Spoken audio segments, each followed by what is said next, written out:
Bonjour à tous, bonne année. Alors oui, cette vidéo sort très tard, on est déjà en février, mais bon, il s'est passé pas mal de trucs, je suis parti en vacances, j'ai fait pas mal de parcs et je suis tombé très malade pendant je sais pas combien de temps, donc j'ai pas pu publier avant. Et pour 2024 donc, petite nouveauté, un chibi.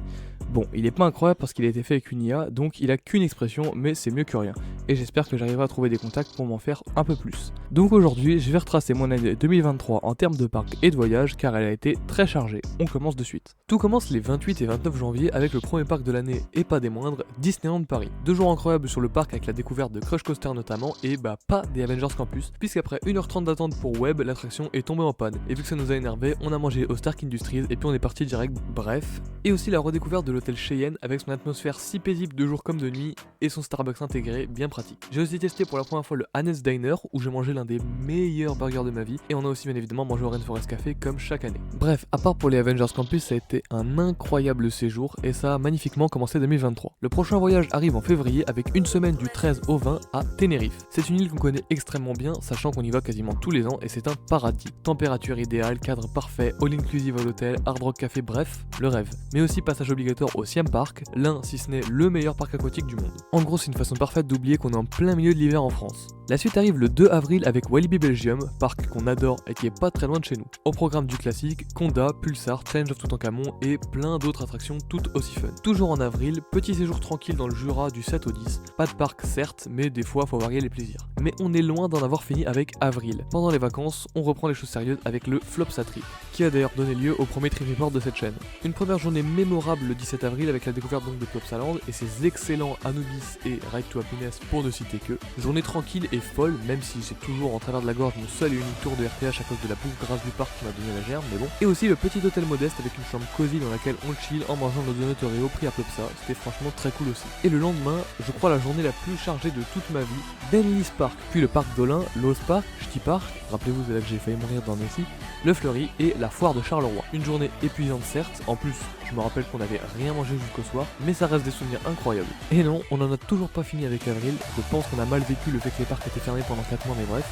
6 jours après le Flopsa Trip, le 24 donc, on a passé une journée à Nigloland où j'ai pu découvrir Alpina Blitz et le Niglotion. Et on a aussi dépensé 25 balles il me semble au Niglo Games, tout ça pour avoir un squishy en forme de glace à la fraise, mais c'était tellement drôle. Le prochain voyage arrive du 24 au 26 mai et c'est clairement l'un des meilleurs de ma vie. On est allé en sortie scolaire à Paris avec un énorme groupe de potes, c'était juste incroyable. On a visité des musées, des lieux historiques et magnifiques, mais le plus important c'est à quel point on s'est amusé, c'était un truc de ouf. Après ça, un mois plutôt calme, jusqu'au retour des hostilités, on commence le 20 juin avec une visite du zoo d'Amnéville où je ne m'étais pas rendu depuis des années. C'était franchement cool, on a passé un super moment, excepté au moment de manger où j'ai eu des panini avec du fromage gluant à souhait et que j'ai pas pu le finir après que mon frère ait comparé le fromage à du sperme de gorille.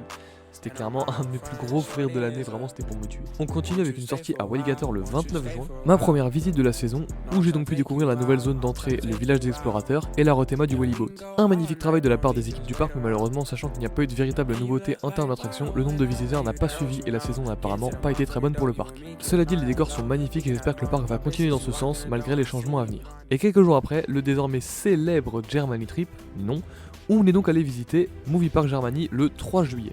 Un parc où rien n'allait, en plus j'ai eu la poisse de A à Z, si ce n'est pas déjà fait je vous invite à aller voir mon trip report là-bas, mais bref c'était une catastrophe, et pourtant j'ai quand même beaucoup aimé le parc. Après bon, mon home park c'est Walligator donc je suis habité au parc de... Et là aussi comme pour Plopsaland, soirée trop cool avec un long tour dans l'énorme centre commercial Westfield Centro, puis repos à l'hôtel franchement très cool, pour préparer le lendemain à Fantasyland. Ma deuxième journée au parc, mais j'y ai fait pour la première fois les coasters majeurs, là aussi un trip report est dispo sur la chaîne, et ouais très bonne journée, dans ce qui est probablement aujourd'hui mon parc préféré. Puis du 15 au 29 juillet, vacances dans le sud de la France vers Marseillan, où on a notamment testé pas mal de Luna Park, j'ai sorti 3 shorts à ce sujet donc si vous ne les avez pas vus n'hésitez pas. Après ça, petite pause jusqu'en août avec le premier mini Germany Trip le 13, avec la découverte de l'adorable Cloten et le moins bon Eiffel Park, encore une fois le trip report est dispo. Et le second mini Germany Trip a eu lieu le 29 août et cette fois on a testé la merde de Funny World, Steenwassen Park qu'on a franchement adoré et l'anecdotique Tasmania, bref, trip report dispo, vous connaissez la chanson. Et après ça malheureusement le calme revient, la fin des vacances, la rentrée, les cours, bref la vie normale qui reprend. Mais bien sûr, ça veut pas dire que l'année est finie, car le 26 et 27 octobre, séjour au Parc Astérix pour découvrir Toutatis et les quais de Lutèce. Franchement, c'était génial. Encore une fois, la vidéo est dispo sur la chaîne, que des bons souvenirs. Enfin, pour terminer l'année, ma première à Wally Christmas, l'événement de Noël de Walligator Grand Est. Personne dans le parc, mais une météo pas folle et un froid terrible. Bref, c'était compliqué, mais on a quand même passé un bon moment. Et si tout va bien, je sortirai une vidéo qui parle un petit peu de Walligator et de mes 2 visites de l'année 2023. Faut que je trouve le temps, mais faut que je la sorte. Voilà tout pour cette incroyable année 2023. J'ai donc fait 21 parcs, hors Luna Park excepté Fabricus World, dont 14 nouveaux, avec, écoutez-moi bien, 70 nouveaux crédits. Mon record est de loin. Donc bien sûr les excellents The Ride to Happiness, Anubis, Taron, Fly et Toutatis. Normalement cette année devrait aussi être chargée, avec donc Walibi Christmas dès le début d'année et de nouveaux Disney les 20 et 21 janvier, mais aussi d'autres projets au cours d'année, notamment pour aller tester des nouveautés 2024 dont je parlerai plus en détail dans la prochaine vidéo, même si du coup c'est un peu tard. J'espère que ce résumé vous a plu, en tout cas j'ai passé une incroyable année et j'ai pris beaucoup de plaisir à faire des vidéos malgré quelques pertes de motivation et les cours qui me prennent beaucoup de temps avec le bac, mais je compte donc bien continuer de publier des vidéos cette année. Abonnez-vous pour voir ce qui arrive en 2024. Ciao!